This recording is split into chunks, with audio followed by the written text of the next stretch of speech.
कर्म और क्रिया में क्या अंतर होता है, यहाँ ये समझना बहुत ज़रूरी है। हम लोग जो भी काम करते हैं यहाँ पे, यानी खाना पीना, नहाना, ऑफिस जाना या बिजनेस करना, हम इनको कर्म मानते हैं, लेकिन ये कर्म नहीं है, ये क्रियाएं हैं। क्रिया का मतलब ये है कि आप कुछ करेंगे और उसकी फिर प्रतिक्रिया होती है। यानी हमने खाना खाया, उससे विटामिन प्रोटीन बनेंगे। हमने किसी को कुछ दिया, उसका हमें कुछ ना कुछ मिलेगा। यानी जहाँ पे भी गिव एंड टेक, क्रिया प्रतिक्रिया होती है, वो सारी क्रियाएं हैं। हम सब जितने भी संबंधों को रखते हैं, यहाँ सब हमारी क्रियाएं हैं। हमने किसी का आदर सम्मान करना है, उसके बदले में हमें कुछ ना कुछ मिलता है। यानी जैसा आप करोगे वैसा आप भरोगे। ये कर्म नहीं है, कर्म अलग होता है। ये सारी क्रियाएं हैं। क्रियाएं कैसे होती हैं?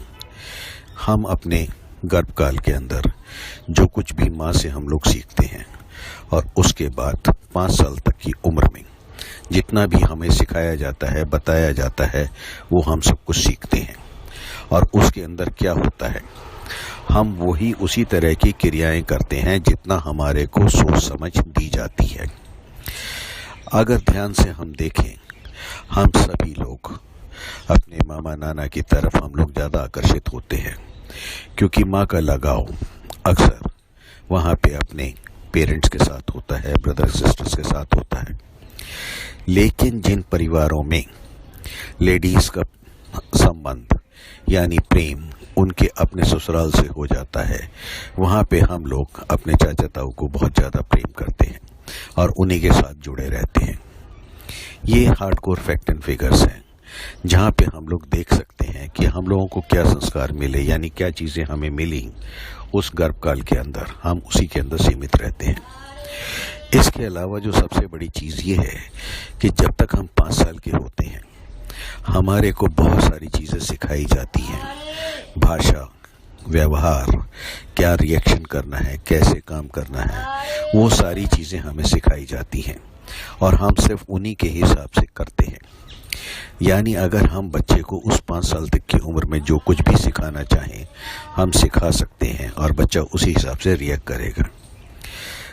अब यहाँ पे जो सबसे इम्पोर्टेंट पॉइंट ये है कि अगर हमने 0 से 9 का समय और 5 साल तक की उम्र को संभाल लिया, तो हमारे बहुत सारी चीज़ें बदल सकती हैं। ये क्या हुआ? ये कर्म है। यानी आप उन चीज़ों के खिलाफ चल रहे हो। आप एक क्रिया जो है वो तो नॉर्मल है। अगर आप आम परिवार की बात करते हैं तो वहाँ पे क्या होता है, नॉर्मल प्रेगनेंसी हुई और बच्चों को सेलिब्रेट किया गया और घर में खुशियाँ हुई। इसके अलावा वो अपनी बीमारी को, अपनी तबीयत को लेके कॉन्शियस है या कुछ भी, हर तरह की हरकतें हो सकती हैं, वो क्रियाएं प्रतिक्रिया चलती रहेगी। और इसी तरह से जब 5 साल तक की उम्र होती है, उसमें बच्चों को हम अरे बाजा राजा क्या क्या है, ये है, बाई करो, किस करो, इस तरह की बहुत सारी चीज़ें हम लोग सिखाते रहते हैं। तो वहाँ पे जो एक ग्रोथ होनी है वो नहीं हुई।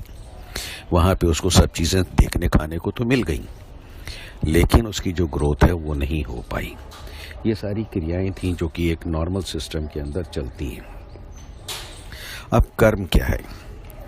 कर्म की जब हम लोग बात करते हैं तो वहाँ पे हम उन चीज़ों के खिलाफ चलते हैं जो कि डेटा बैंक है। यानी अगर हमें कुछ चाहिए तो हमें प्रयत्न करना होता है, हम उसके खिलाफ चलते हैं। जैसे कि हमने कहा हम मौन रहेंगे। अब सारा दिन आप भूल तो नहीं रहे हैं, लेकिन वो मौन नहीं हुआ, वो तो क्रिया हुई कि आपने एक इंस्ट्रक्शन दे दी कि आज मुझे बात नहीं कर रही, लेकिन आपका दिमाग तो चल रहा है। असली मौन वो होता है जहाँ पे हम अपने विचारों को भी रोकने की कोशिश करते हैं और उसके अंदर भी कोई सोच नहीं लाते हैं। जब हम इस तरह की कर्म करते हैं, यानी हमने उस क्रिया को नहीं किया जो कि नॉर्मल है। अब मान लीजिए हमने किसी को दान दिया, और दान देने के बाद या हमने किसी का कोई काम किया या घर के अंदर कोई काम किया, तो हम ये भूल गए कि हमने कोई काम किया। लेकिन अगर हमने वो काम करके किसी को सुना दिया कि देखो घर की सफाई मैंने करी, या उसको मैंने इतने का दान दिया, या उसकी मैंने ऐसे मदद करी, ये सब जो हैं ये हमारी क्रियाओं में चली जाती है। लेकिन अगर मैं उसको भूल जाता हूँ और उसके अंदर हमें कुछ भी याद नहीं रहता, तो क्या होगा? वो हमारे कर्म हो जाएंगे।